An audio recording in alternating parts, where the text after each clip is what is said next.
Hello, students. This is Chapter 5 of Hatchet, read by me, Mr. O'Leary.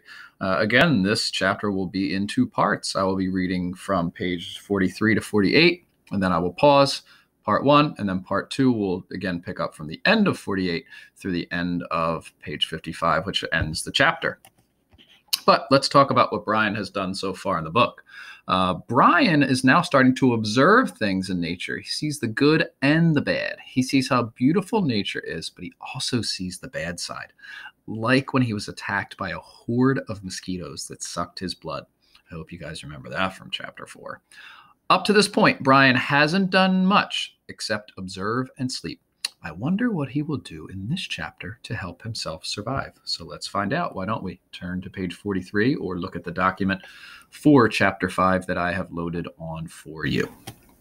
So page 45, Brian realizes that he is incredibly thirsty. So chapter 5, page 43. His eyes snapped open, hammered open, and there were these things about himself that he knew instantly. He was unbelievably, viciously thirsty.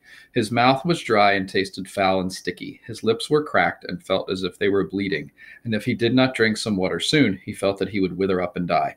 Lots of water, all the water he could find. He knew the thirst and felt the burn on his face. It was mid-afternoon, and the sun had come over him and cooked him while he slept, and his face was on fire, would blister, would peel, which did not help the thirst, made it much worse. He stood, top of page 44, using the tree to pull himself up because there was still some pain and much stiffness, and looked down at the lake. It was water, but he did not know if he could drink it. Nobody had ever told him if you could or could not drink lakes. There was also the thought of the pilot, down in the blue with the plane strapped in, the body. Awful, he thought. But the lake was blue and wet-looking, and his mouth and throat raged with the thirst, and he did not know where there might be another form of water he could drink. Besides, he had probably swallowed a ton of it while he was swimming out of the plane and getting to shore. In the movies, they always showed the hero finding a clear spring with pure sweet water to drink. But in the movies, they didn't have plane wrecks and swollen foreheads and aching bodies and thirst that tore at the hero until he couldn't think. Brian took small steps down the bank to the lake. Along the edge, there were thick grasses, and the water looked a little murky. And there were small things swimming in the water, small bugs.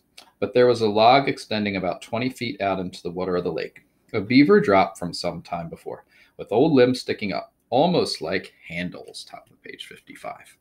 He balanced on the log, holding himself up with the limbs, and teetered out past the weeds and murky water.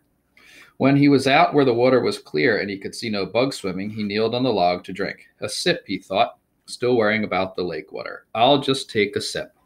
But when he brought a cupped hand to his mouth and felt the cold lake water trickle past his cracked lips and over his tongue, he could not stop.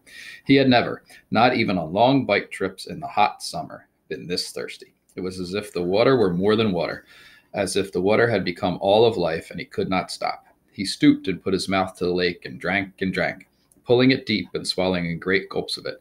He drank until his stomach was swollen, until he nearly fell off the log with it. Then he rose and stagger-tripped his way back to the bank, where he was immediately sick and threw up most of the water. But his thirst was gone, and the water seemed to reduce the pain in his head as well, although the sunburn still cooked his face.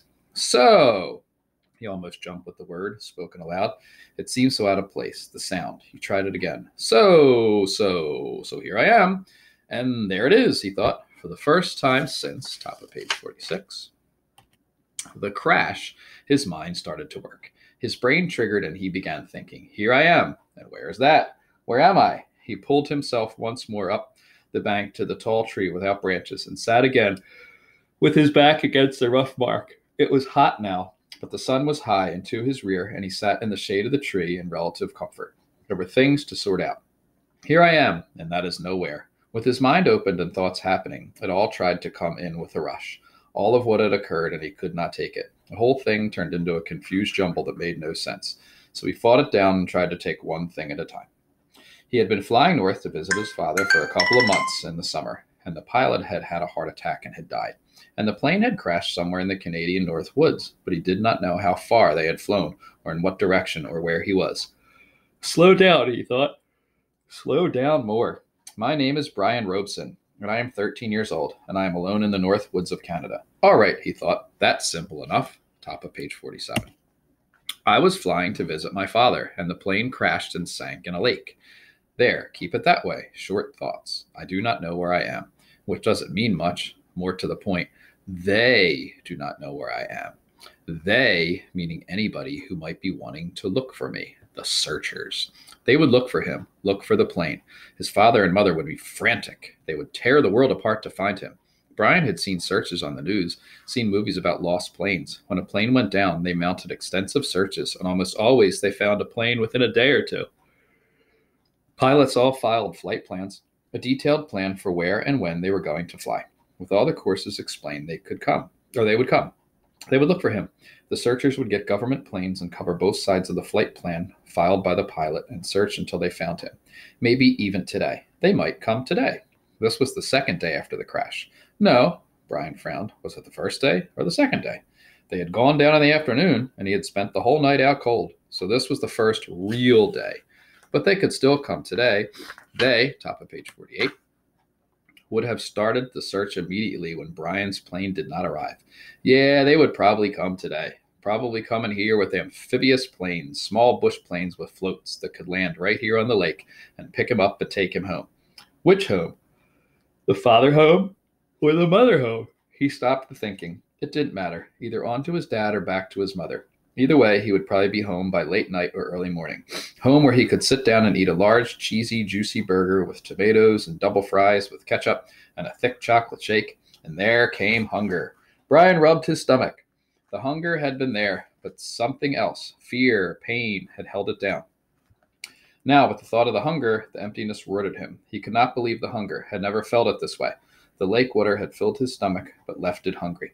And now it demanded food, screamed for food. And there was, he thought, absolutely nothing to eat. Nothing. What did they do in the movies when they got stranded like this? Okay, I am going to pause here, and I will continue with part 2 of chapter 5, starting on page 49. But for now, I am going to pause the video here.